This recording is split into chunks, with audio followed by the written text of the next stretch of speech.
বর্তমানে প্রধানমন্ত্রী আবাস যোজনায় ঘরে আবেদন করতে গিয়ে হাজার হাজার মানুষ কিন্তু মারাত্মক একটি সমস্যা পড়ছেন। অনেকে যখন আবেদন প্রক্রিয়া শেষ করতে যাচ্ছেন তখন দেখা যাচ্ছে জব কার্ড ভেরিফিকেশন ফেল্ড বা জব কার্ড ভেরিফাই হচ্ছে না। আপনার মনে কি এই প্রশ্ন আসছে, সব কাগজপত্র ঠিক থাকা সত্ত্বেও কেন জব কার্ড ভেরিফাই হচ্ছে না? এর পেছনে আসল কারণটা কি এবং কীভাবে এর স্থায়ী সমাধান হবেন?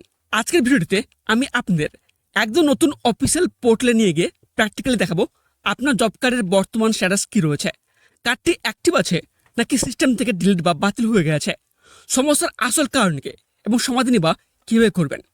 আর এ টু জেড গাইডলাইন আজ লাইভ স্ক্রিনে আপনাদের সামনে তুলে ধরবো। আর এই আলোচনার সাথে আপনাদের জন্য রয়েছে একটি দুর্দান্ত খুশির খবর। প্রধানমন্ত্রী আবাস যোজনায় আবেদন করার যে সময়সীমা ছিল সেটি কিন্তু আরও 15 দিন বাড়ানো হয়েছে। অর্থাৎ আপনারা আগামী 31শে আগস্ট পর্যন্ত সম্পূর্ণ সময় পাচ্ছেন নতুন করে আবেদন করার বা ভুল সংশোধন করার জন্য। তাই হাতে এখনো পর্যাপ্ত সময় আছে, একদম চিন্তার কিছু নেই।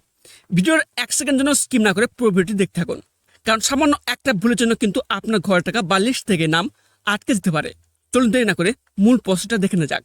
তো ভিডিওটি শুরু করার আগে আপনারা যদি আমাদের চ্যানেলের প্রথমবার হয়ে থাকেন তো চ্যানেলটিকে সাবস্ক্রাইব করে পাশ থাকা বেল আইকনটি অন করে রাখুন। এর জন্য প্রথমে আপনাদের যেটি করতে হবে, এই যে অফিসিয়াল পোর্টাল দেখতে পাচ্ছেন, এই অফিসিয়াল পোর্টালে আপনাদের আসতে হবে।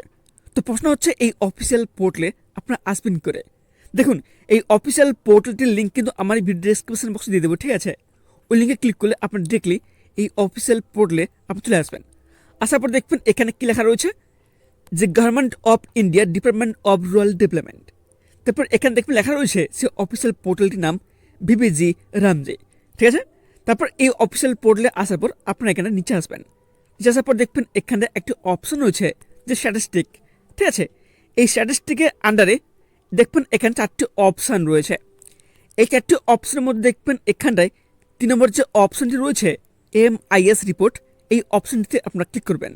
ক্লিক করার পর তারপর এখানটা আপনারা কিছুক্ষণ ওয়েট করবেন। ওয়েট করার পর দেখবেন আপনার সামনে এখানটায় এরকম একটি ইন্টারফেস ওপেন হবে। এখানে কি বলা হচ্ছে, এখানে কিন্তু আপনাদের ক্যাপচা কোড দিতে হবে। এখানে দেখবেন আপনার সামনে কিন্তু এখানে ক্যাপচা কোড শো করবে। 2টি সংখ্যা থাকবে, যোগ করতে বলা হবে, নাহলে বিয়োগ করতে বলা হবে, ঠিক আছে? সেটাকে যোগ করে বা বিয়োগ করে তার যে অ্যান্সারটি হবে সেই অ্যান্সারে কিন্তু আপনারা এইখানটায় যে বক্স রয়েছে ইন্টার ক্যাপচা, এই বক্সটিতে আপনার অ্যান্সারটি দিয়ে দেবেন, ঠিক আছে? তারপর দেখবেন নিচে যে অপশানটি রয়েছে ভেরিফাই কোড, এই অপশানটিতে আপনারা ক্লিক করবেন।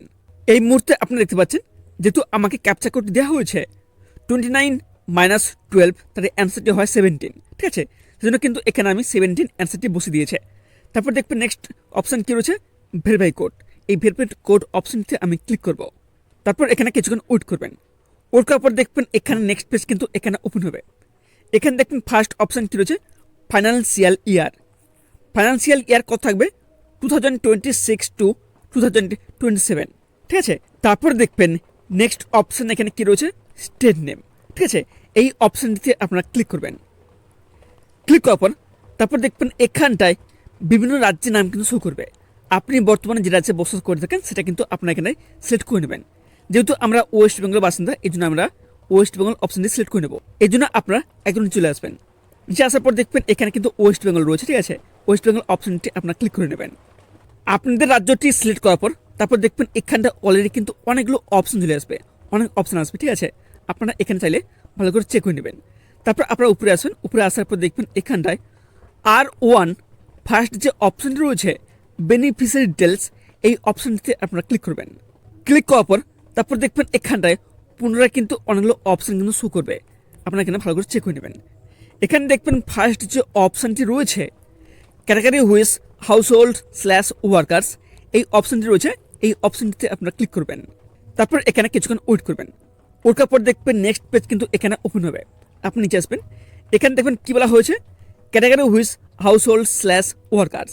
এখানে দেখবেন ফার্স্ট যে 2টি অপশান রয়েছে এই 2টি অপশান যাতে অলরেডি অল থাকে, ঠিক আছে? এখানে আপনার কোনো চেঞ্জ করবেন না। তারপর আপনি নিচে আসবেন। নিচে আসার পর দেখবেন এখানে বলা হয়েছে ডিস্ট্রিক্ট অর্থাৎ জেলা, ঠিক আছে? আপনি নিচে আসবেন। নিচে আসার পর দেখবেন এখানটায় প্রতিটা জেলার নাম কিন্তু এখানে শো করবে। ফার্স্ট জেলা এখানে কি রয়েছে, আলিপুরদুয়ার, বাঁকুড়া, বীরভূম, কোচবিহার, দক্ষিণ দিনাজপুর, ঠিক আছে? সমস্ত জেলার নাম কিন্তু এখানে শো করবে। আপনি নিচে আসবেন। নিচে আসার পর দেখবেন হুগলি, হাওড়া, জলপাইগুড়ি, ঝাড়গ্রাম, কালিম্পং, মালদা, মুর্শিদাবাদ, নদিয়া, নর্থ 24 পরগনাস, ঠিক আছে? প্রতিটা জেলার নাম কিন্তু এখানে শো করবে, আপনারা এখানে চেক করে নেবেন। আপনি যে জেলায় বসবাস করে থাকেন সেটা কিন্তু আপনার এখানে সিলেক্ট করে নেবেন। ঠিক আছে, তবে এই মুহূর্তে আপনারা দেখতে পাচ্ছেন যদি আপনার এখানটা জেলা পুরুলিয়া হয়ে থাকে কিংবা পূর্ব মেদিনীপুর কিংবা শিলিগুড়ি কিংবা সাউথ 24 পরগনা হয়ে থাকে, সেটা উপরে কিন্তু আপনার এখানটায় সিলেক্ট করবেন। ঠিক আছে, তারপর দেখবেন এখানে নেক্সট পেজ ওপেন হবে।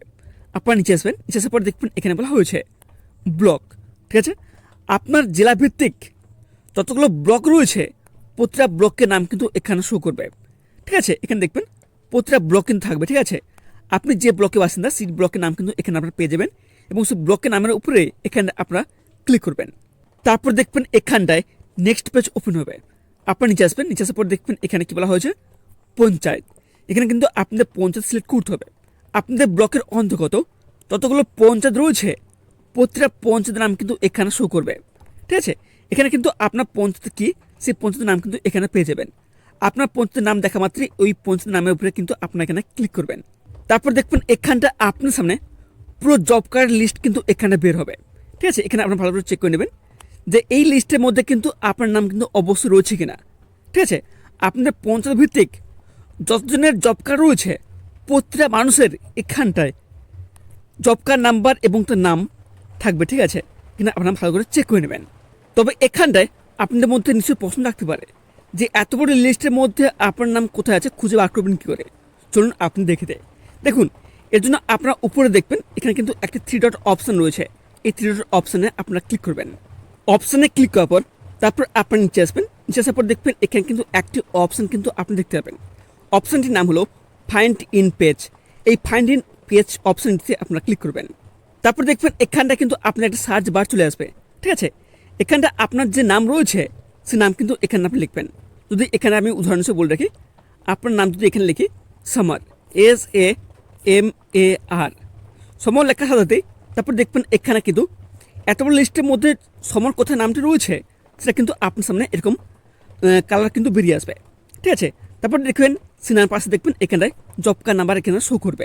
লিস্টে যখন আপনার স্ক্রিনে বের হবে তখন আপনারা আপনাদের নাম এবং পাশ থাকা জব কার্ড নাম্বারটি খুব ভালো করে খেয়াল করবেন।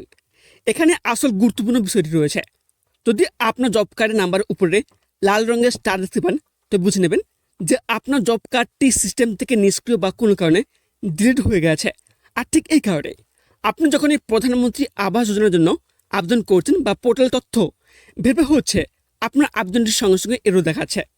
তবে এখন প্রশ্ন হলো এর সমাধানই বা কী রয়েছে। যদি আপনার কার্ডটি সত্যি বাতিল বা ডিলিট হয়ে গিয়ে থাকে তবে আপনাকে আবার নতুন করে নতুন জব কার্ডের জন্য আবেদন করতে হবে। এর জন্য 3 পৃষ্ঠার এক নির্দিষ্ট আবেদন ফর্ম রয়েছে। এই ফর্মটি কীভাবে সঠিকভাবে পূরণ করবেন, ফর্মের হাতে কী কী প্রয়োজনীয় নথিপত্র যুক্ত করে জমা দেবেন এবং ফর্মটি ঠিক কোথায় জমা দিতে হবে, তারপর একটি বিস্তারিত step by step guide video ইতিমধ্যে আমাদের চ্যানেলে তৈরি করা আছে। আর সেই ভিডিওর সরাসরি লিঙ্ক এই ভিডিও ডেসক্রিপশন বক্সে দিয়ে রাখছে, সেখান থেকে আপনি দেখে নিতে পারবেন। মনে রাখবেন, সঠিকভাবে জব কার্ডে ভেরিফিকেশন না হওয়া পর্যন্ত কিন্তু আবাস যোজনার টাকা আপনার ব্যাংক অ্যাকাউন্টে জমা হবে না বা এখানে আবাস যোজনার জন্য এখানে আপনার অনলাইনে আবেদন করতে পারবেন না। তাই এই ভিডিওটি দেখা শেষ হওয়ার সাথে সাথেই ডেসক্রিপশনে দেওয়া লিঙ্কে ক্লিক করে অফিসিয়াল পোর্টালে গিয়ে নিজের বা পরিবারের জব কার্ডের স্ট্যাটাসটি একবার হলেও চেক করে নিন। অনলাইন স্ট্যাটাস চেক করতে গিয়ে যদি কোনো সমস্যা ফেস করেন বা আপনার এলাকা সংক্রান্ত কোনো প্রশ্ন থাকে তবে নিচে কমেন্ট বক্সে আপনার জেলার নাম এবং আপনার সমস্যাটি স্পষ্ট করে লিখে জানান। আমি নিজে আপনাদের প্রতিটি প্রশ্নের উত্তর ও সাহায্য করার চেষ্টা করব।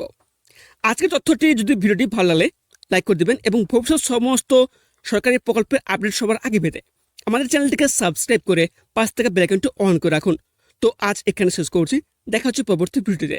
ততক্ষণ সবাই ভালো থাকবেন, সুস্থ থাকবেন, ধন্যবাদ।